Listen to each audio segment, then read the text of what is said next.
wa sahbihi wa mawalah, para pendengar pecinta bahasa Arab yang mengikuti pelajaran ini dari awal. Kali ini kita berada pada pertemuan ketiga pelajaran bahasa Arab. Kita akan melanjutkan pelajaran kita, di mana pada pertemuan pertama kita fokus mengenal huruf dan bagaimana cara merangkai huruf dalam menuliskan huruf-huruf hijaiyah. Dan pada pertemuan yang kedua kita belajar mengimla, bagaimana menuliskan bahasa asing ke dalam tulisan Arab, dan bagaimana kita mengimla, menuliskan Arab sesuai dengan apa yang kita dengar. Dan kali ini kita akan melanjutkan kembali pelajaran kita. Kita sudah masuk kepada permulaan daripada mengenal bahasa Arab. Ya, bahasa Arab kita tentu saja bahasa Arab bagaimana memahami teks. Dan karena yang mendengarkan banyak yang pemula, maka kita akan menyampaikan pelan-pelan sekali. Mudah-mudahan dengan pelan-pelan ini semuanya bisa mengikuti, ya. Baik, ini kita masih pada pertemuan ketiga, maka ilmu yang kita pelajari pun masih termasuk dalam tahap ilmu-ilmu dasar di dalam bahasa Arab. Baik,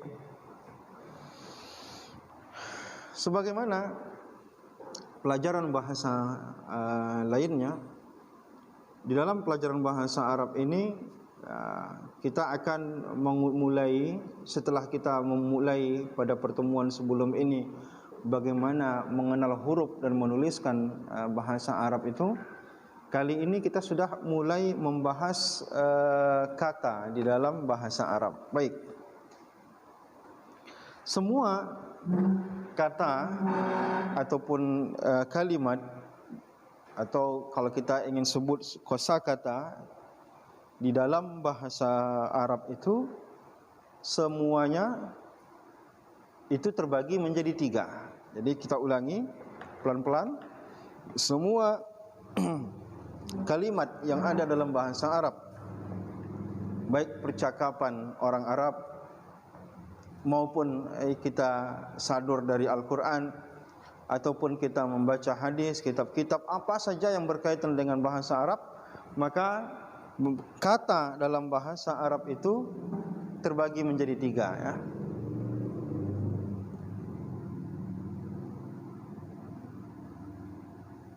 Kalimat atau kata dalam bahasa Arab, kita simpulkan dari keseluruhan itu ada tiga. Satu namanya al-ismu. Ismu ini sering kita sebut dengan isim. Yang kedua ada al-fi'lu.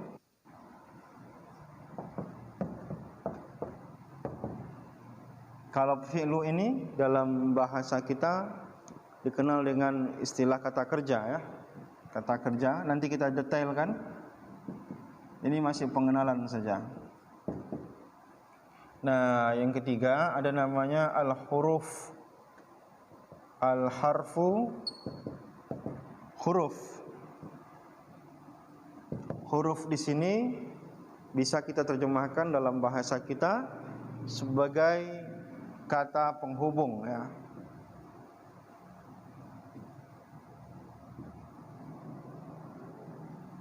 Baik, saya ulangi pelan-pelan kita mempelajarinya. Ini adalah hal yang paling dasar yang wajib kita ketahui, bahwa secara keseluruhan bahasa Arab itu, kata-kata yang terdapat dalam bahasa Arab itu dibagi menjadi tiga.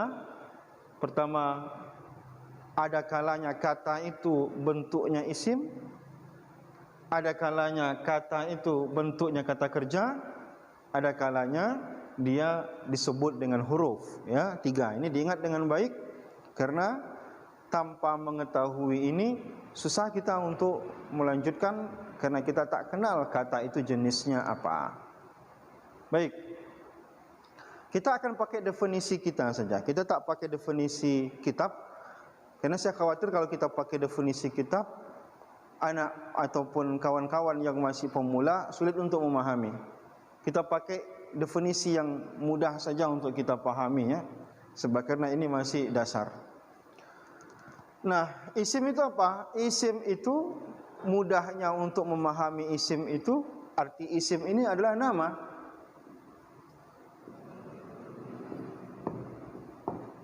Yang dimaksud apa? Apa saja yang dia merupakan nama, maka dia disebut dengan isim. Atau contohkan misalkan, buku bahasa Arabnya kitabun. Kitabun itu nama daripada ini. Maka kitabun itu adalah jenisnya isim. Itu ya.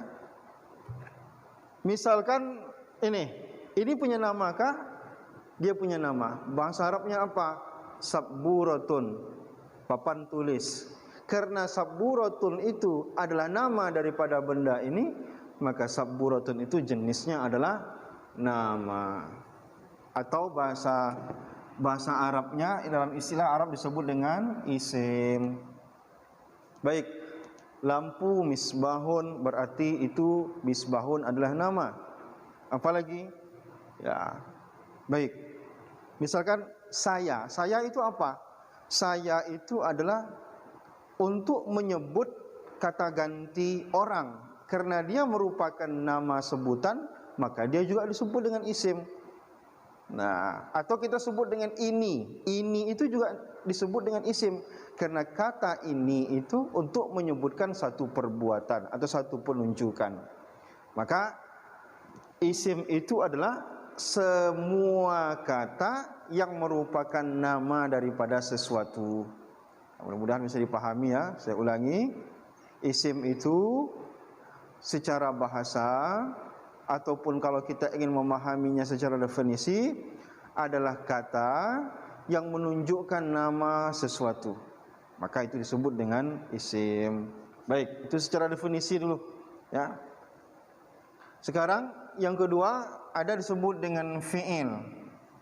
Fi'il itu apa? Kata kerja. Memukul, dipukul, melakukan, menulis. Maka misalkan kalimat kataba. Kataba artinya bukan buku tapi menulis. Menulis adalah perbuatan, maka jenis kalimat ini disebut dengan fi'il. Misalkan apalagi? Kataba. Tadi kita contohkan. Kataba bahasa kita artinya menulis. Menulis ini adalah kata kerja, maka dia kategorinya fi'il.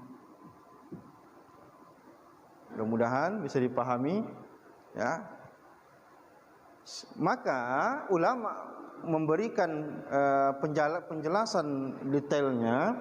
Biasanya semua kata kerja itu adalah kalimat yang menunjukkan satu perbuatan dan diiringi dengan masa. Ada masanya, disebut dengan zaman. Zaman ini masa. Masa itu ada berapa? Ada namanya hal. Hal itu sedang. Ada masa itu madhi, telah berlalu. Ada namanya mudhari, mustaqbal atau istiqbal ya, al-istiqbal. Istiqbal ini apa? Akan. Semua perbuatan itu pasti diiringi dengan 3 masa. Baik perbuatan itu telah, atau perbuatan itu sedang, atau perbuatan itu akan. Saya menulis. Saya sudah menulis. Berarti masanya telah berlalu. Atau saya sedang menulis. Saya masanya berarti hal, sedang. Saya sudah menulis, berarti madi, telah menulis. Saya akan menulis, namanya masanya itu disebut dengan istiqbal. Nah, nanti kita detailkan ya. Kita ingin memahami apa itu fi'il secara definisi dulu, sehingga ketika orang menyebut fi'il kita paham. Fi'il itu apa? Oh, semua kalimat, semua kata yang maknanya adalah perbuatan, maka itu kategorinya fi'il. Semua kata yang itu adalah menyebutkan sesuatu, maka itu adalah isim. Yang ketiga apa? Yang ketiga disebut dengan huruf. Asalkan tidak isim, tidak fi'il, disebut dengan huruf. Huruf yang dimaksud adalah huruf yang ada maknanya. Kalau huruf yang tidak ada maknanya bukan dimaksud, berarti dia huruf terpisah. Tapi huruf yang di sini adalah kata penghubung yang memiliki makna. Misal kan, ila. Ila ini artinya ke. Dia menghubung, dia tak bisa berdiri sendiri. Dia harus menyambung kepada kalimat lain. Kepada siapa? Maka dia disebut dengan huruf. Jadi asalkan bukan nama suatu benda, bukan kerja, kata kerja, maka dia disebut dengan huruf. Karena biasanya huruf ini adalah kata yang sebagai penghubung antara satu kata dengan kata yang lainnya. Baik, ini secara definisi mudah-mudahan bisa dipahami ya. Jadi huruf itu misalkan kalimat min, dari, atau ka, seperti, atau misalkan kalimat-kalimat yang ada maknanya tapi bukan isim, bukan fi'il. Misalkan wa itu artinya apa? Wa itu artinya dan. Maka kalimat ini, kalimat dan itu dalam bahasa Arab disebut dengan huruf. Baik, mudah-mudahan secara definisi kita ulangi lagi. Isim adalah semua kata yang itu sebutan dari suatu benda, baik, atau sebutan dari suatu nama. Fi'il, semua kata yang maknanya melakukan pekerjaan, kata kerja, atau disebut dengan kata kerja, atau dalam bahasa Inggrisnya disebut dengan verb, itu disebut dengan fi'il. Huruf adalah kata yang tidak bisa berdiri sendiri, tetapi memiliki makna sebagai kalimat penghubung antara satu kalimat dengan kalimat yang lainnya. Nah, ini secara definisi ya. Nah, sekarang kita akan masuk bagaimana kita mengenal ya, kapan, apakah ini isim, apakah ini fi'il, apakah ini huruf. Kalau kita tahu maknanya sudah selesai. Sekarang dari segi tulisan, dari segi bentuk kata, bagaimana kita tahu kalau itu isim, kalau itu fi'il, kalau itu huruf. Baik, kita akan lanjutkan. Silakan dihapus dulu.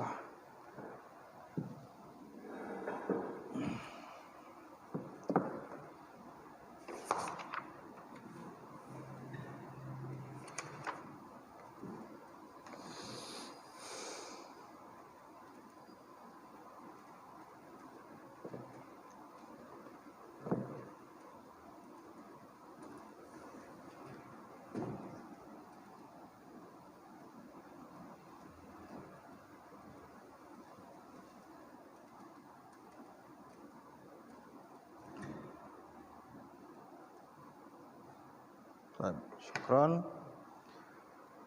Baik. Nah, tadi kita sudah mengenal 3 jenis kata di dalam bahasa Arab. Yang tadi sudah kita sebutkan di awal bahwa semua kata dalam bahasa Arab pasti akan kembali kepada 3 kata itu. Ini Al-Quran. Al-Quran ini semuanya bahasa Arab. Nah, kalau kita buka dari Alif Lam Mim sampai minal jinnati wan nas, maka dari sekian banyak kata yang ada dalam Al-Quran ini, pasti dia bisa dikelompokkan mana yang isim, mana yang fi'il, mana yang huruf. Atau contoh lain misalkan kitab Syiar A'lam An-Nubala, kalimat semua yang ada dalam kitab ini berbahasa Arab. Nah, dari halaman pertama sampai halaman terakhir, sekian banyak ada kata di dalam kitab ini, pasti bisa dikelompokkan mana yang isim, mana yang fi'il, mana yang huruf. Tanpa mengetahui itu, maka kita akan keliru di dalam melanjutkan pembahasan bahasa Arab ini. Baik, sebagaimana yang saya katakan tadi, Kalau kita tahu, misalkan qalamun. Qalamun itu kita tahu artinya. Qalamun artinya adalah pena. Selesai urusan, itu isim. Karena dia nama benda.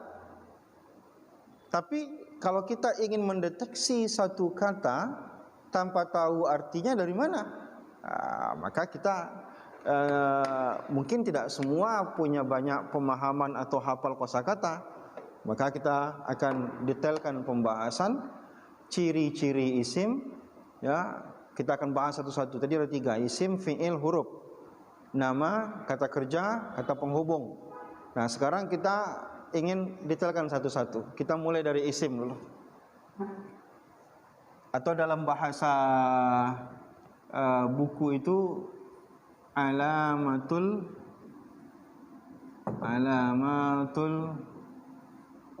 ismi, atau bahasa kitanya aja lah ya, bermudah. Ciri-ciri isim. Tadi saya sudah terangkan apa itu isim. Nah, sekarang kita ingin detailkan bagaimana kita mengetahui bahwa itu benda adalah isim, itu kata adalah isim atau tidak. Sekarang kita fokus ke isim dulu ya. Sekarang kita ingin fokus di isim. Baik. Bagaimana kita tahu kalimat itu isim? Ciri pertamanya, kita biasakan nulis dari sebelah kanan ya. Ciri pertamanya, isim itu adalah al-khafdu. Al-khafdu. Oke, mungkin ada yang tahu apa arti al-khafdu? Al-khafdu artinya berbaris bawah, berbaris kasrah.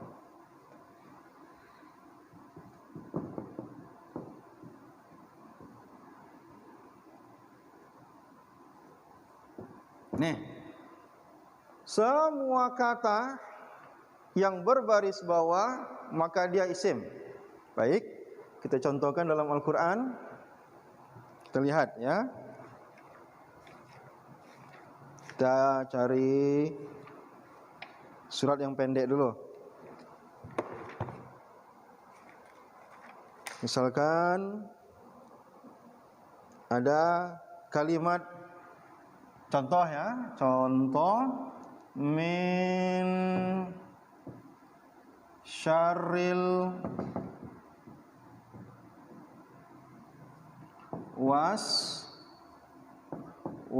wasil khannasi. Oke. Min syarril waswasil khannasi. Kalimat ini, ayat ini kita pengen cari yang mana yang isim. Ciri pertama isim itu adalah huruf terakhirnya, huruf terakhir ya. Kita pembahasan kita huruf terakhir, bukan huruf pertama. Huruf terakhirnya berbaris khafat atau berbaris kasrah. Nah, coba kita lihat. Yang mana saja yang berbaris kasrah? Syarri. Berarti syarri isim. Karena dia berbaris bawah. Apalagi waswasi, ini huruf terakhirnya baris bawah, maka dia isim. Ini isim. Mana lagi yang isim? Khannasi, berbaris bawah, maka dia isim. Nah, ini mudah sekali. Buka Quran kita, ya, buka Quran. Deteksi mana kata-kata yang baris-baris bawah, semuanya di huruf terakhirnya dipastikan itu isim. Baik. Mudah ya, kita nggak perlu penjelasan panjang lebar masalah ini. Asalkan baris bawah isim. Untuk pertama begitu dulu. Kita nggak usah panjang-panjang dulu penjelasannya karena khawatir yang pemula bingung. Yang kedua, ciri isim itu adalah at-tanwin. At-tanwin. Kita di awal sudah belajar apa itu tanwin. Tanwin itu ada kalanya dhammatani. Apa dhammatani? Dua baris depan kalau bahasa kita. Kita juga sudah sebutkan ada fathatani, atau bahasa kitanya dua baris atas. Ada juga kasrotani. Kalau masih ingat pelajaran pertama, kasrotan ini 2 baris bawah. Semua kata yang huruf terakhirnya tanwin, baik tanwinnya dhammatani, baik tanwinnya fathatani atau tanwinnya kasrotani, pasti isim. Kita lihat contoh.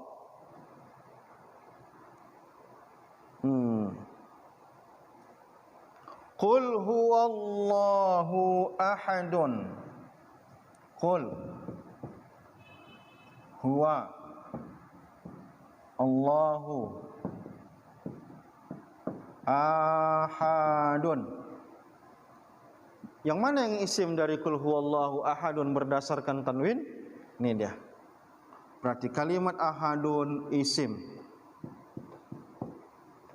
Apa tanda isimnya? Huruf terakhirnya berbaris tanwin. Contoh lain, baik, kita tengok lagi. Kita tengok di ayat yang lain. Min syarri hasidin iza hasad. Syarri hasidin. Ingat, hasidin. Din. Huruf terakhirnya tanwin. Kasrotani. Maka dia kalimat hasidin ini adalah isim. Berdasarkan ciri isim yang kedua, yaitu tanwin. Nah, itu yang kedua ya. Pelan-pelan dipahami. Lihat contoh-contohnya dalam Al-Quran. Berlebih mudah mencarinya ya, karena kita sering baca Quran. Nah, lihat ya.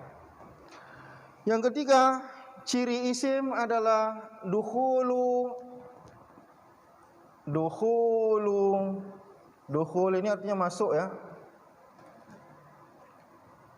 Ini bukan bab fikih. Dukhulu al-alifi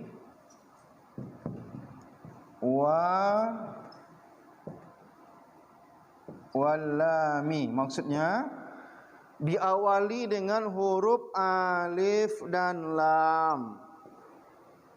Diawali dengan huruf alif dan lam. Semua kata dalam bahasa Arab yang diawali dengan huruf alif dan lam itu isim. Lihat. Kita contohkan. Misalkan kata,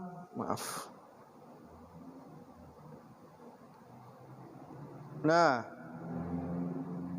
Ar-Rahmanur Rahim.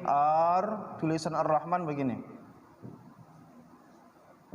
Manur Rahim. Coba kita lihat Ar-Rahmanur Rahim ini. Ar-Rahmanur Rahim diawali dengan huruf alif dan lam. Alif dan lam yang ada pada kata Ar-Rahman dan ada pada kata Ar-Rahim menunjukkan dua kata ini adalah isim. Ya, perhatikan baik-baik. Kalau kita lihat dalam Al-Quran banyak sekali kata yang pakai alif dan lam. Misalkan An-Nas, ada alif dan lam di awalnya. Karena tak selamanya pakai alif lam. Nah, dimasuki alif dan lam memastikan bahwa dia adalah isim. Nah, apalagi misalkan Al-Kafirun, Qul ya ayyuhal kafirun. Kalimat Al-Kafirun diawali dengan alif lam. Maka semua kata yang diawali dengan alif dan lam sudah dipastikan kalimat itu adalah isim. Baik. Nah, saya rasa untuk dasar 3 ini adalah tanda. Kalau kita ingin mendeteksi kata itu apakah isim atau bukan, lihat apakah salah satu dari 3 tanda ini ada atau tidak. Yang pertama, berbaris kasrah dengan sebab apapun. Bisa jadi diawali dengan huruf qasam. Misalkan huruf qasam wal asri. Kalimat al-asri berbaris bawah karena masuk wa. Wa di situ huruf qasam. Tugas huruf qasam itu diantaranya menyebabkan kata setelahnya berbaris bawah. Apa saja penyebabnya? Atau huruf jar. Diawali dengan huruf jar sehingga kata itu berbaris bawah. maka itu adalah isim. Nah, 3 ini adalah yang perlu kita lihat, yang perlu kita perhatikan untuk menentukan kata itu isim atau tidak. Baik, silakan dihapus dulu. Kita akan masuk ke yang berikutnya.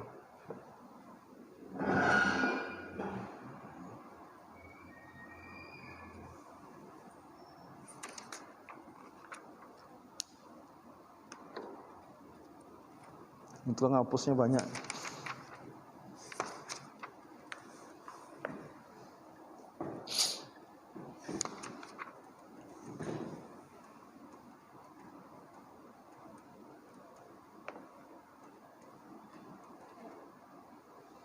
Baik, jazakallah Andre. Sekarang kita akan, tadi sudah kita kenal isim ya.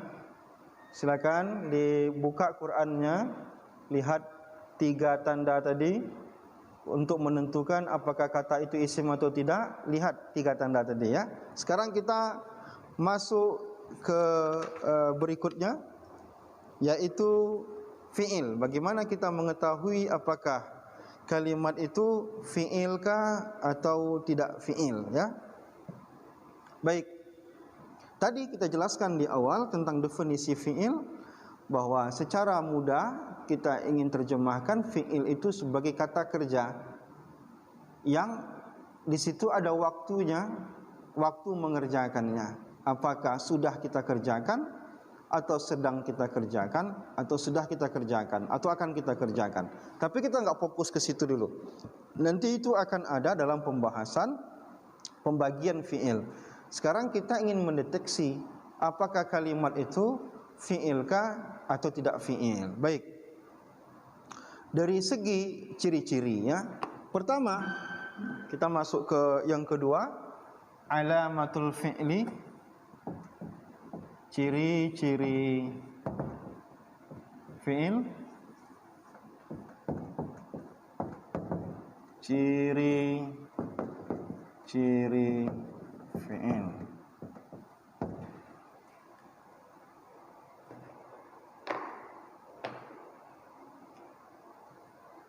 Yang satu, pertama, ciri fi'il itu adalah dimasuki, diawali dengan qad.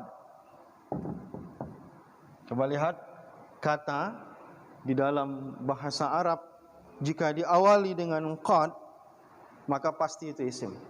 Maaf, itu pasti fi'il. Contoh, qad qamatis shalah. Qad qamatis shalah.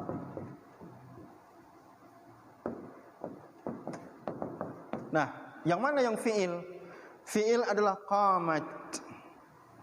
Kalimat qamat pasti fi'il karena diawali dengan qad sebelumnya. Ada kalanya fi'il madhi, ada kalanya fi'il mudhari, ya banyak ya. Nah, yang penting kita pastikan bahwa setiap kata yang diawali dengan qad, maka itu adalah atau sudah pasti kita sebut dengan fi'il. Atau kita contohkan lain, misalkan qad aflaha man, qad aflaha. Nah, aflaha sudah dipastikan adalah fi'il.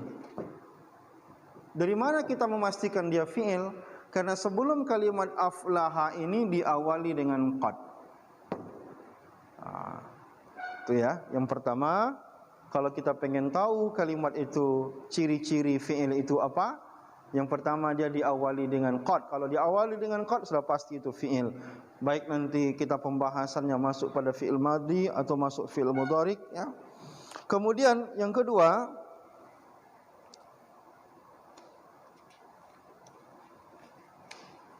ciri fi'il itu diawali dengan huruf sin.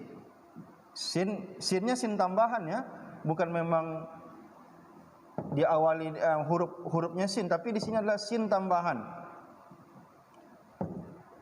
Diawali dengan huruf sin. Contoh, kalla saya'lamun. Kalla saya'lamun. Saya'lamun Ini pasti fi'il. Dari mana kita tahu dia fi'il? Karena diawali dengan sin. Nah, nanti itu banyak kita temukan di dalam Al-Quran ya, kalimat yang diawali dengan huruf sin. Kata yang diawali dengan sin tapi sin itu adalah sin tambahan, sudah dipastikan bahwa kata itu merupakan fi'il atau kata kerja. Yang ketiga, ini kedua ya. Yang ketiga diawali dengan kata saufa. Nah, atau kita coba lihat di dalam Al-Quran ada kata saufa astaghfiru rabbi. Saufa astaghfiru rabbi. Semua kata dalam bahasa Arab diawali dengan saufa, sudah dipastikan kata yang berikutnya adalah fi'il atau kata kerja. Nah, nih. Kemudian fi'il juga bisa terlihat atau ditandai dia fi'il kalau dia diakhiri dengan ta ta'nis. Ta ta'nis itu adalah ta yang menunjukkan bahwa dia adalah muannas. Kita belum belajar banyak di sini, tapi enggak apa-apa kita buka sedikit, nanti kita detailkan pada pertemuan lain. Ta ta'nis ini contohnya apa? Tadi pada kalimat qamat. Nah, ta di sini namanya ta ta'nis. Kalimat aslinya hurufnya qamah, tidak ada ta. Ta di situ tambahan. Adanya tambahan ta ta'nis menunjukkan bahwa di situ adalah fi'il atau kata kerja. Nah, tentu saja tidak semua fi'il diawali dengan qad, tidak semua fi'il diawali dengan huruf sin, tidak semua fi'il diawali dengan saufa, dan tidak semua fi'il diakhiri dengan ta ta'nis. Maka ini cuma ciri-ciri. Maka karena dia cuma ciri-ciri, berarti tidak semua kata seperti ini ya. Tidak semua kata di situ akan diawali, tidak semua kata kerja diawali dengan qad, diawali dengan sin, diawali dengan saufa, diakhiri dengan ta ta'nis. Karena fi'il atau kata kerja itu banyak. Ada nanti kata kerja fi'il madi, ada nanti kata kerja fi'il mudhari, ada nanti amar, nanti akan kita jelaskan. Ini cuma ciri-cirinya saja. Baik, kalau kita ketemu qad di awal kata, berarti kata setelahnya pasti fi'il. Kalau kita ketemu sin di awal kata, sudah dipastikan kata berikutnya adalah fi'il. Kalau kita ketemu saufa di awal kata, sudah dipastikan kata berikutnya adalah fi'il. Kalau ada kita ketemu di akhir dengan ta ta'nis, maka sudah dipastikan itu adalah fi'il atau kata kerja. Ini ciri-ciri saja ya. Nanti kita akan detailkan pada pembahasan yang berikutnya. Nah, ini fi'il. Baik, hafuz lagi.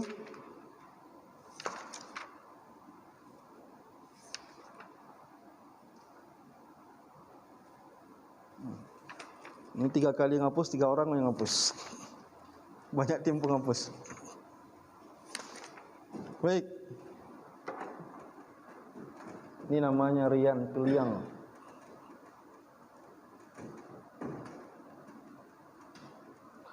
Nah, yang ketiga, tadi kita sebutkan bahwa ciri kata-kata yang ada di dalam bahasa Arab itu terbagi menjadi 3. Tadi pertama isim atau nama sesuatu, sudah kita bahas tadi pada poin yang pertama. Yang kedua tadi ada fi'il, sudah kita bahas tadi. Dan sekarang yang ketiga tadi adalah huruf. Sekarang al-huruf, al-harfu. Terjemahannya adalah huruf. Sekali lagi saya ulangi, makna huruf di sini adalah bukan huruf hijaiyah ya. Alif, ba, ta, sa, jim, ha, kha, dal. Tapi makna huruf di sini adalah kata, bukan isim, bukan fi'il, tapi dia memiliki makna. Ini huruf. Jadi menandakan sesuatu itu huruf kah, isim kah, fi'il kah? dari segi makna, huruf ini adalah kalimat yang tidak bisa berdiri sendiri. Dari segi makna, kita jelaskan, tidak bisa berdiri sendiri.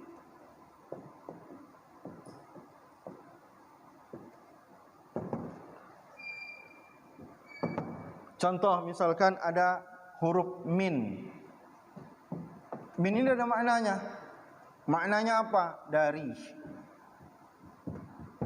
Kata dari tidak bisa berdiri sendiri. Harus dijelaskan dari mana. Ya, subhanallazi asra, contoh. Subhanallazi asra bi'abdihi lailan minal masjidil harami. Coba lihat di sini ada beberapa huruf. Pertama bi. Bi di sini huruf yang ada makna, artinya dengan. Dengan tidak bisa berdiri sendiri. Dia harus dengan apa? Dengan siapa? Baru dia maknanya sempurna. Nah, apalagi min tadi kita contohkan. Min artinya dari. Kalimat dari tak bisa berdiri sendiri. Kalimat dari harus dilanjutkan kalimat yang lain. Baru dia memiliki makna yang sempurna. Nah, jadi huruf itu sederhana sekali. Kata yang tidak bisa berdiri sendiri dari segi makna, dan dia harus nyambung ke kalimat yang lain, baru dia sempurna. Adapun dari segi bentuk, memang tidak ada ciri khusus dari segi bentuk. Maka ulama ataupun pakar-pakar ahli bahasa mengatakan, asalkan bukan isim, asalkan bukan fiil, maka dia huruf. Jadi seperti itu aja menyimpulkannya secara sederhana. Baik. Nah, jadi kalau huruf itu banyak, ya. Jadi huruf itu banyak, baik masuk kepada fiil bisa, seperti kalimat hal. Hal kata tanya, huruf istifham. Apakah dia masuk kepada isim, dia masuk kepada fiil. Ada yang isim saja, misalkan min, ila, an, ala, huruf-huruf jar atau huruf qasam. Nah, ini perbedaan atau ciri-ciri isim, fiil dan huruf. Baik. Sebagai tugas, nanti kalau kita ingin mendeteksi, silakan buka Quran, satu halaman, kita coba lihat yang mana isim, mana yang fiil, mana yang huruf, sesuai dengan ciri-ciri yang kita jelaskan tadi. Baik, saya rasa itu pertemuan kita pada pertemuan kali ini. Kali ini kita masih pengenalan dasar bahasa Arab, fokus kepada mengenal kata. Kata itu jenisnya apakah isim, apakah fiil atau huruf, berdasarkan petunjuk-petunjuk yang sudah tercantum dalam kitab-kitab buku-buku bahasa Arab. Mudah-mudahan berguna. Ya, akan nantikan pertemuan berikutnya. Ini pertemuan ketiga, dan pertemuan berikutnya nanti kita akan masuk kepada materi lanjutan. Terima kasih. Assalamualaikum warahmatullahi wabarakatuh.